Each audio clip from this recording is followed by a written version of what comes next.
हॅशटॅगसह राज ठाकरेंनी एक video share केलेला आहे आणि काय नेमका हा सगळा व्हिडिओ आहे पाहूया.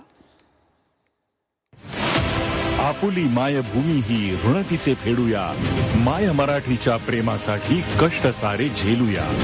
शिवबांच्या स्वराज्याचे तोरणदारी बांधूया, दिल्लीचेही तख्त झुकावे शौर्य असे दाखवूया.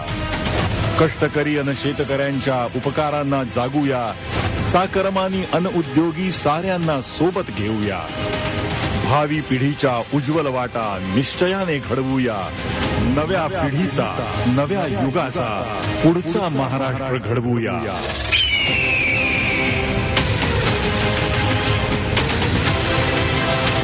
महाराष्ट्र नेक्स्ट. आपल्या महाराष्ट्राच्या हिताचा आपल्यालाच विचार करायचा आहे.